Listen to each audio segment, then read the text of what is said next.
A gente fala de economia porque analistas do mercado financeiro reduziram a projeção de inflação de 2025 pela 10ª semana consecutiva.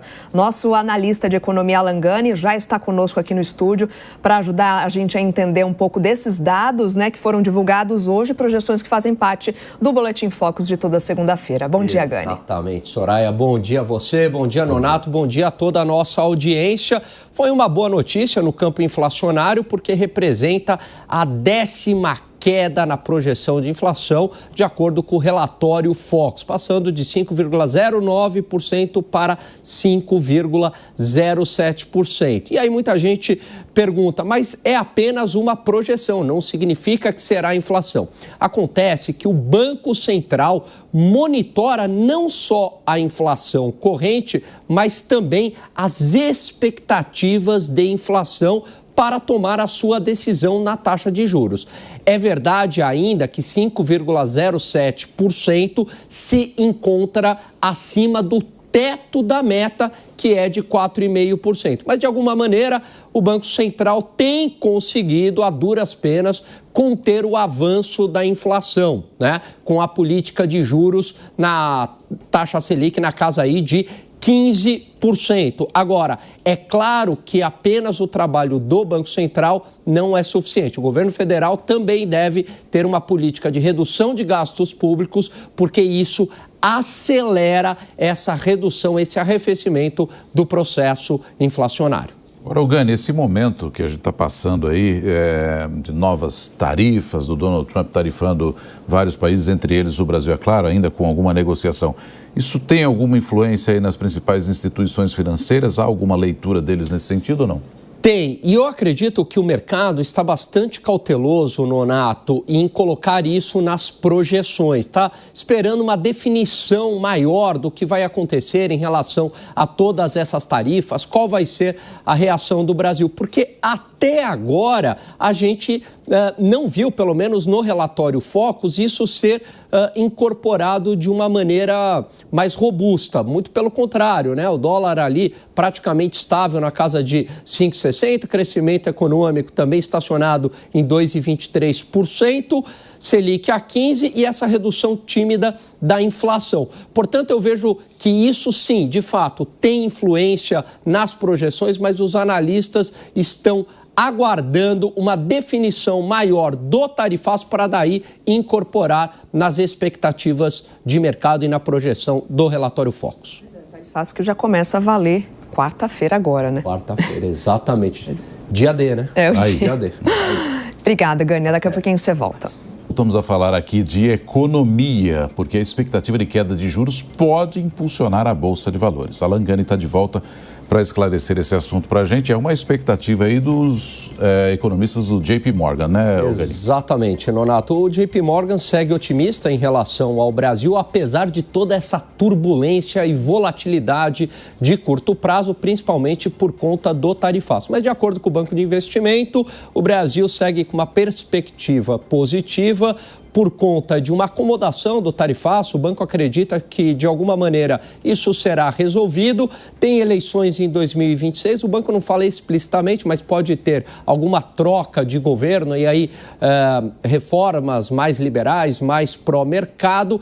E também uma expectativa da queda da taxa de juros, não agora, mas lá para frente. Fica muito difícil investir em ações com o juro a 15%, Você tem ali um ganho garantido a 15%, juros sobre juros, você não vai correr risco no mercado acionário. Mas o banco acredita que, com a queda da inflação, isso vai possibilitar a queda dos juros e aí vai ser um bom momento para comprar ações. Por isso que o banco recomenda agora, ainda que essas ações estejam baratas. De qualquer maneira, é uma visão mais otimista, contrariando muitos investidores que têm uma visão mais pessimista em relação ao Brasil por conta de todo o tarifaço, por conta do risco fiscal, além das incertezas eleitorais. Agora, apesar dessa projeção otimista, alguns analistas já apontam também que esse segundo semestre vai ser bem difícil, a economia americana sofrendo os custos dessa própria política tarifária, Perfeito, Soraya. Até porque saíram dados de mercado de trabalho lá nos Estados Unidos na sexta-feira, não foi um bom dia,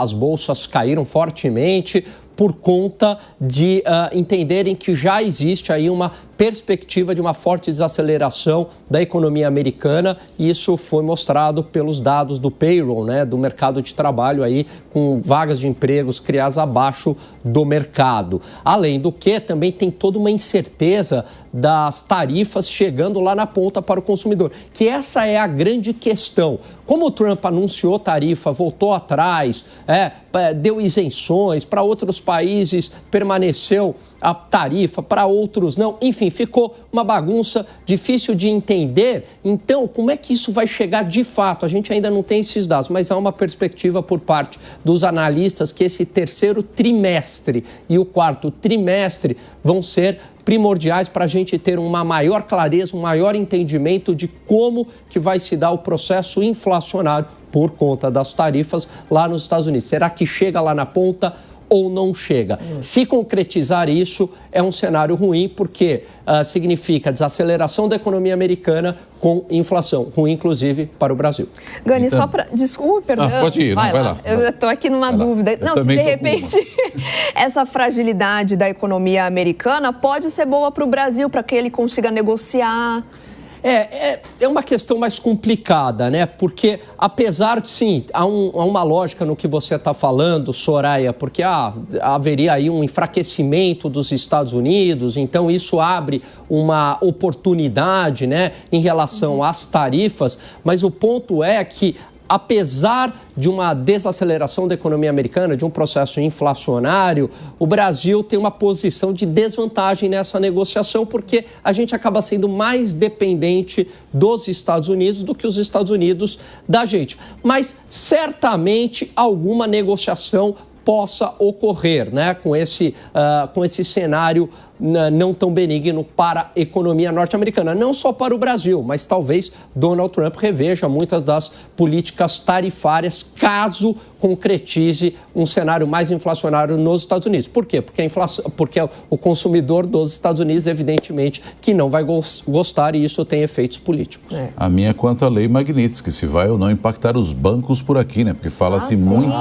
E aí aqueles que atuam no exterior não poderiam, por exemplo, continuar prestando serviços ao Alexandre de Moraes e por aí vai. Essa discussão está meio aberta ainda. Tá que eles sabem como, né, como reagir, o que fazer. Exatamente, existe esse risco, porque os bancos aqui no Brasil, eles aí seguem um dilema, né? Então, vamos imaginar lá, o ministro, ele tem conta no Banco do Brasil, como vários servidores públicos, né? Muito bem. E aí você precisa de um cartão de crédito, cartão de débito, que geralmente são bandeiras de empresas norte-americanas, Visa, Mastercard, Amex, entre outras. Muito bem. E aí, se o banco ele emitiu o cartão de crédito com essas bandeiras ao ministro, o banco ele tá seguindo a lei aqui no Brasil, mas ele está ferindo a lei lá nos Estados Unidos. E aí ele pode tomar uma multa, uma sanção bilionária. Inclusive, isso já aconteceu no caso do BNP Paribas, né, que acabou operando em países que tinham a lei Magnitsky contra esses países, que era o Sudão, Irã, se eu não me engano, e o banco acabou tomando uma multa bilionária. E aí existe um risco, quer dizer, não só a multa, mas se a situação escalar, Nonato, o que é bastante preocupante, evidentemente, é justamente tirar o banco do SWIFT, ou seja, né, desse sistema de pagamentos internacionais para você conseguir operar dólar. E aí o banco, sem conseguir operar dólar, é uma grande dificuldade para a instituição financeira. Então, toda essa questão também traz um risco contratual, jurídico, institucional aqui para o Brasil, que eu posso traduzir em insegurança jurídica. Pois é, obrigado, viu, Gani, por enquanto. Mas nós vamos acionar aqui também o Acácio Miranda, que está com a gente nesta manhã. Acácio, essa questão da lei Magnitsky em relação aos bancos é algo que traz preocupação. O ministro Zanin vai ser o relator, inclusive, da ação que tenta limitar a lei Magnitsky contra o Moraes para tentar, de algum modo, proteger os bancos aqui do Brasil de qualquer tipo de ação. Foi impetrada, inclusive, pelo líder do PT, o Lindbergh Farias, essa cautelar do Supremo Tribunal Federal, que é uma questão que está, infelizmente, ainda em aberto, né, Acácio? Sem dúvida alguma, parafraseando o que o Gani disse, há uma insegurança jurídica. Porém, desta vez, a insegurança jurídica não se deve exclusivamente ao judiciário brasileiro. Se deve a uma questão relacionada à soberania dos países e ao fato de diversos operadores bancários aqui do Brasil também terem filiais, também terem operações nos Estados Unidos e em países que tenham relações com os Estados Unidos. Então, diante deste contexto, por mais que o Supremo tenha uma decisão favorável à manutenção dessas operações bancárias, nós estamos vinculados ao que for pensado lá fora. Eu vou dar até um exemplo, para além do que foi citado pelo Alan Gani, que é a Petrobras no caso da Lava Jato. Se nós lembrarmos, os norte-americanos aplicaram o FCPA, um mecanismo de combate à corrupção contra a Petrobras durante a Lava Jato, e a Petrobras se comprometeu ao pagamento de multas milionárias. E por que a Petrobras o fez, mesmo sendo uma empresa brasileira? Porque elas têm operações lá nos Estados Unidos e, obviamente, é do interesse dela manter essas operações. Da mesma forma que os operadores bancários aqui no Brasil. Por mais que a sede deles esteja aqui, eles têm todo o interesse do mundo em manter as suas operações lá fora. Então, resta saber quais serão as determinações, no caso a norte-americana e a brasileira, e a qual delas os operadores bancários aqui do Brasil vão aderir.